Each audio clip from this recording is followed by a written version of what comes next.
When something resurrects, it's brought back to life by God in a more perfect form. When you draw close to Christ as a daughter of God, your true Christed identity awakens and your heart begins to synchronize with Jesus. Your life starts to go through a process that reflects the resurrection. This means letting go of your old ways, old beliefs, old thoughts, and allowing God to shape your life into something new.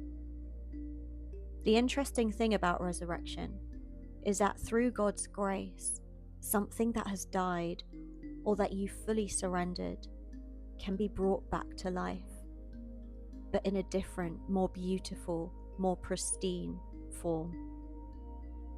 Depending on if it's relevant to God's plan for your true life purpose. You can surrender your entire life to God and trust that only the necessary parts will be restored. God doesn't make mistakes.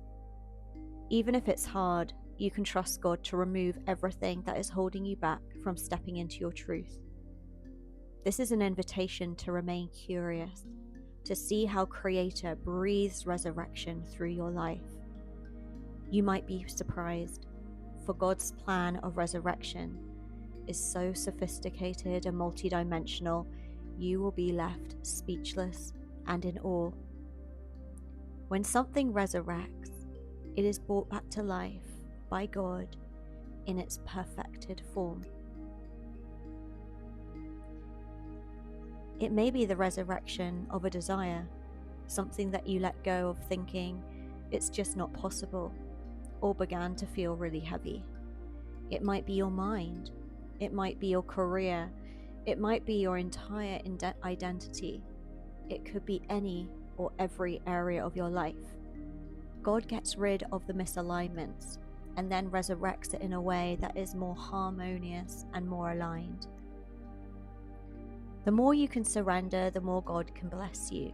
Surrendering is preparation to receive. It's becoming empty so that God can do what God does best, create something new in that space. God is the original innovator and is about to do something new in you. John 12:24 says, "Truly, truly, I say to you, unless a grain of wheat falls into the earth and dies, it remains alone. But if it dies, it bears much fruit." Here Jesus is telling us how the seed goes through a period of solitude and darkness before it turns from a seed into a tree that produces fruit.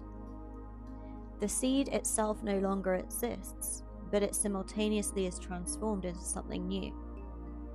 This is an innate creative principle here on earth. You carry the same blueprint of metamorphosis within you, dear daughter of God.